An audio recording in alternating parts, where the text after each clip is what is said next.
নমস্কার প্রিয় দর্শক বন্ধুরা, কেমন আছেন সবাই? ভোজন রসিক বাঙালি চ্যানেলে আপনাদের সবাইকে জানাই স্বাগত। আমাদের আজকের রেসিপি চিকেন ভর্তা। তাহলে চলুন আর বেশি দেরি না করে শুরু করা যাক। প্রথমে এখানে 5 থেকে 6টা বড় সাইজের পেঁয়াজ এমনভাবে কেটে নিয়েছি। পেঁয়াজ কিন্তু এই রেসিপিতে একটু বেশি পরিমাণেই দিতে হবে। আর নিয়েছি কিছুটা পরিমাণ কাজু বাদাম।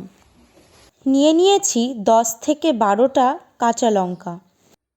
এখানে আছে 2টো কেটে রাখা টমেটো, ধনেপাতা কুচি।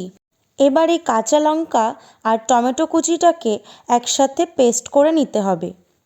তার জন্য একটা মিক্সিং বলে এবার নিয়েছি এই দুটো উপকরণ। টমেটো আর লঙ্কার মিশ্রণটা রেডি হয়ে গেছে। এবার আমরা পরবর্তী মিশ্রণটা বানিয়ে নেব। এর জন্য প্রথমে কড়াইতে দিয়ে দেব সামান্য পরিমাণ সাদা তেল। কড়াইয়ের তেল গরম হয়ে এলে এবার দিয়ে দেব পেঁয়াজ কুচি। পেঁয়াজগুলো ট্রান্সপারেন্ট হওয়া পর্যন্ত ভেজে নেব। কিছুটা ভাজা হয়ে আসলে এবার কাজু বাদামগুলো দিয়ে দেব। এবার পেঁয়াজ আর কাজু বাদাম ভালো করে ভেজে নিতে হবে। ভাজা হয়ে গেলে নামিয়ে নেব একটা পাত্রে আর কিছুক্ষণের জন্য ঠান্ডা হতে দেব। ঠান্ডা হয়ে গেলে এবার পেঁয়াজ আর কাজু বাদামটা বেটে নেওয়ার পালা। পেঁয়াজ আর কাজু বাদামের মিশ্রণও কিন্তু প্রস্তুত হয়ে গেছে। এবার আমরা পরবর্তী স্টেপে চলে যাব। তার জন্য এখানে আছে 1 কেজি মতো মুরগির মাংস। মাংসটা এবার একটু জল দিয়ে ভালো করে পরিষ্কার করে ধুয়ে নিচ্ছি। মাংসটা কিন্তু ভালো করে ধুয়ে নিতে হবে। আবারও একবার জল দিয়ে দেব। এইবারের জলটা দেব মাংস সেদ্ধ করার জন্য। দিয়ে দিচ্ছি আন্দাজ মতো লবণ। এবার এই মাংসর মধ্যে দিয়ে দেব 4টে ডিম।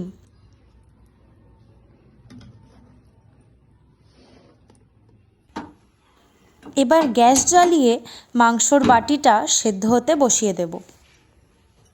এই চিকেন ভর্তায় কিন্তু ডিম দিতেই হয়, তাই জন্য ডিম বাদ দিলে চলবে না।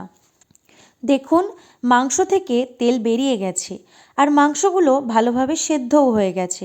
তাহলে এবার নামিয়ে নেব। মাংস সেদ্ধ হয়ে যাওয়ার পর এই স্টুটা কিন্তু ফেলে দেবেন না, এটা দিয়েই রান্না হবে। এবার হাড় থেকে মাংসগুলো আলাদা করে ছাড়িয়ে নেব। আপনারা চাইলে সলিড মাংস এনেও এই রেসিপিটা করতে পারেন। এইভাবেই মাংসগুলো ছাড়িয়ে টুকরো টুকরো করে নিতে হবে। সেদ্ধ করে রাখা ডিমগুলোকেও এবার পিস পিস করে কেটে নেব। সব কিছু পদ্ধতি হয়ে যাওয়ার পর এবার মেন রান্নার জন্য প্রস্তুত হব। গ্যাস জ্বালিয়ে নিয়ে কড়াই গরম করে এবার তাতে দিয়ে দেব সাদা তেল। এবার ওই গরম তেলে দিয়ে দিচ্ছি কিছুটা গোটা গরম মশলা। গোটা গরম মশলাটা একটু ভেজে নিয়ে এবার দিয়ে দেব আগে থেকে বেটে রাখা পেঁয়াজ আর কাজু বাদামের মিশ্রণটা। গরম তেলের মধ্যে এই মিশ্রণ ভালো করে নাড়তে হবে যাতে মশলা পুড়ে না যায়। পেঁয়াজ আর কাজু বাদামের এই মিশ্রণ যখন তেলের সাথে ভালো করে মিশে যাবে তখন দিয়ে দেব টমেটো আর কাঁচা লঙ্কা বাটা। বেশ করে নাড়াচাড়া করে এতে দিয়ে দেব সামান্য পরিমাণ লবণ। এবার দিয়ে দিচ্ছি 1 চামচ লঙ্কা গুঁড়ো, দিয়ে দিচ্ছি 1 চামচ হলুদ গুঁড়ো। এবার দিয়ে দেব 1 চামচ ধনে গুঁড়ো। এবার ভালো করে সব মশলা একসাথে কষিয়ে নিতে হবে।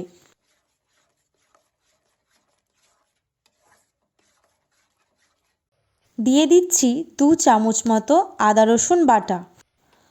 আদা রসুন বাটা দিয়ে এবার আবারও ভালোভাবে মশলাটাকে কষিয়ে নেব। মশলা একটু কষে আসলে এবার দিয়ে দিচ্ছি বাটির মশলা ধোয়া জলটা। জলটা দেওয়ার পর কিন্তু আবারও ভালোভাবে মশলাটা কষিয়ে নেব। মশলায় কিছুটা থিকনেস চলে আসলে স্বাদের জন্য দিয়ে দেব একদম সামান্য পরিমাণ চিনি। আর চিনি দিলে কিন্তু মশলার কালারটাও ভালো আসে।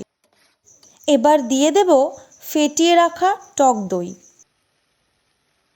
টক দই দেওয়ার পর বেশ কিছুক্ষণ রান্না করে নিন মশলাটা। আর এই রেসিপিটা একবার হলেও বাড়িতে বানানোর চেষ্টা করবেন আর আমাকে অবশ্যই জানাতে ভুলবেন না। মশলা এবার ভালোই থকথকে হয়ে এসেছে। এবার মাংসর টুকরোগুলো দিয়ে দেব গ্রেভিতে। এবার আর বেশি সময় লাগবে না এই রান্না হতে, কারণ আমরা চিকেন আগে থেকেই সেদ্ধ করে নিয়েছি। মশলার সাথে ভালো করে চিকেনগুলো কষিয়ে নেব। এইভাবেই স্টেপ বাই স্টেপ ফলো করেই এই চিকেন ভর্তা রেসিপি বানাতে হবে। এবার দিয়ে দিচ্ছি মাংসের স্টু দেওয়ার পর কিছুক্ষণ নেড়ে চেড়ে নিয়ে মাংসটা কিছুক্ষণ মানে ওই 5 মিনিট মতো সেদ্ধ হতে বসিয়ে দেব। 5 মিনিট অপেক্ষার পর এবার ঢাকা খুলে নিচ্ছি। গ্রেভি আরও কিছুক্ষণ ভালো করে ফুটতে দেব। এবার দিয়ে দেব কিছুটা কাসুরি মেথি। এই কাসুরি মেথি দেওয়ার জন্যই কিন্তু রান্নার স্বাদটাই পুরো পাল্টে যায়। আর আপনারাও কিন্তু এই কাসুরি মেথির প্যাকেট মার্কেট বা স্টোরের দোকান থেকেই পেয়ে যাবেন। এবার দিয়ে দেব সেদ্ধ করে কেটে রাখা ডিমগুলো শেষেই দেবেন যাতে ঘেটে না যায়। শেষে এইভাবে ডিমগুলো দিয়ে গ্রেভি নাড়াচাড়া করে নিলেই তৈরি চিকেন ভর্তা।